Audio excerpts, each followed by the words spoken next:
Hello ಮಚಾ, ನಿಂಗೆ life ಅಲ್ಲಿ ಕಷ್ಟ ಅಂತ ಬಂದಾಗ ನಿನ್ ಜೊತೆ ಯಾರಿರ್ತಾರೆ? ನೀನೇ ಇರ್ತೀಯ ಮಚ್ಚ. ವಾ, ನಾನ್ ಎಷ್ಟು ಅರ್ಥ ಮಾಡ್ಕೊಂಡಿದ್ಯಾ. ಥ್ಯಾಂಕ್ಸ್ ಮಚಾ. ಕಷ್ಟ ಅಂತ ಬಂದಾಗ ಯಾವಾಗಲೂ ನೀನೇ ನನ್ ಜೊತೆಗಿರ್ತೀಯ. ಯಾಕಂದ್ರೆ ಆ ಕಷ್ಟ ಸ್ಟಾರ್ಟ್ ಆಗದೆ ನಿನ್ನಿಂದಲೇ. ಲೋ, ಹೋದ್ ತಿಂಗಳು ಕಾಲೇಜಲ್ಲಿ ಸೀನಿಯರ್ಸ್ ಎಲ್ಲ ನೀನು ಗುಂಪಾಕೊಂಡಿರ್ಬೇಕಾದ್ರೆ ಬಂದಿದ್ ಯಾರು? ನಾನು. ಲೇ, ನಿನ್ ಹುಡುಗಿ ಮ್ಯಾಟ್ರಿಗೆ ಅವತ್ ನೀನ್ ಕಾಲೇಜಿಗೆ ಬಂದಿರ್ಲಿಲ್ಲ ಅಂತ ನಿನ್ ಜೊತೆ ಯಾವಾಗಲೂ ನಾನೇ ಸುತ್ತಾಡ್ತೀನಿ ಅಂತ ನಿನ್ ಬದಲು ನನ್ನನ್ನ ಹಾಕೊಂಡ್ ಹೋಗಿದ್ರು. ಅವಾಗ ನೀನ್ ಬರ್ದಿರ ಇನ್ನೇನ್ ನಿಮ್ ತಾತ ಬರ್ತಾರ? ಆಕ್ಚುಲಿ ನಿಜ ಹೇಳ್ಬೇಕಂದ್ರೆ ನಿನ್ ಕಷ್ಟಕ್ಕೆ ನಾನ್ ಜಾಸ್ತಿ ಆಗಿರೋದು.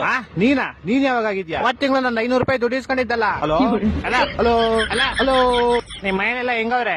ಚೆನ್ನಾಗವ್ರೆ ಮಚಾ. ಅದ್ರ ತಿಂಗಳು 250 ರೂಪಾಯಿ ರೀಚಾರ್ಜ್ ಮಾಡ್ಸ್ಕೊಂಡಿದ್ದಲ್ಲ. Hello hello hello hello. ಊಟ ಎಲ್ಲ ಆಯ್ತು ತಾನೆ? ಹ್ಞೂ ಮಚ, ಆಯ್ತು. ನಿಂದು? ಅದ್ರ ತಿಂಗಳು 200 ರೂಪಾಯಿ ಪೆಟ್ರೋಲ್ ಇಸ್ಕೊಂಡಿದ್ದಲ್ಲ. ಮಚ, ಏನು ಕೇಳಿಸ್ತಾ ಇಲ್ಲ. ನಿಂಗೆ ಆಮೇಲೆ ಮಾಡ್ಲಾ? ಆಮೇಲೆ ಮಾಡುವಂತೆ ನಾನು ಸ್ಟೋರಿ ಹೇಳ್ತೀನಿ ಕೇಳಿಲ್ಲಿ. ಹೇಳು. ನನ್ ಫ್ರೆಂಡ್ ಒಬ್ಳು ಮದ್ವೆನೇ ಇಲ್ಲ ಅಂತ ಕನ್ಸ್ ಕಟ್ಕೊಂಡು ಅವ್ರ ಮನೆಯವ್ರ ತೋರಿಸಿದ ಹುಡುಗನ ಜೊತೆ ಮದ್ವೆ ಆಯ್ತಾಳೆ. ಆದ್ರೆ ಫಸ್ಟ್ ನೈಟ್ ಅಲ್ಲಿ ಅವಳಿಗೆ ಗೊತ್ತಾಗುತ್ತೆ ಅವ್ರ ಗಂಡ ತುಂಬಾ ಕೆಟ್ಟವನು ಅಂತ.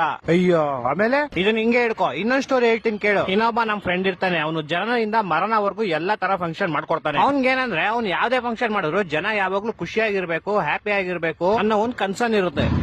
ಇವಾಗ ಹಿಂದೆ ಅವ್ರ ಸ್ಟೋರಿ ಹೇಳಿದ್ನಲ್ಲ, ಅವ್ರ ಮದ್ವೆ ಫಂಕ್ಷನ್ ಇವನೇ ಮಾಡಿಸ್ಕೊಟ್ಟಿರ್ತಾನೆ. ಓಹೋ, ಸ್ಟೋರಿ ಇಂಟ್ರೆಸ್ಟಿಂಗ್ ಆಗಿದೆ. ಆಮೇಲೆ ಮುಂದೆ ಏನಾಗುತ್ತೆ ಅಂತ ಗೊತ್ತಾಗಬೇಕಂದ್ರೆ ಪ್ರತಿದಿನ ರಾತ್ರಿ 8:00 ಸ್ಟಾರ್ ಸುವರ್ಣ ಚಾನೆಲ್ ಅಲ್ಲಿ ಸ್ನೇಹದ ಕಡದಲ್ಲಿ ಅಂತ ಸೀರಿಯಲ್ ಬರ್ತಾ ಇದೆ. ಅದನ್ನ ಮಿಸ್ ಮಾಡ್ದಿರಾ ನೋಡು.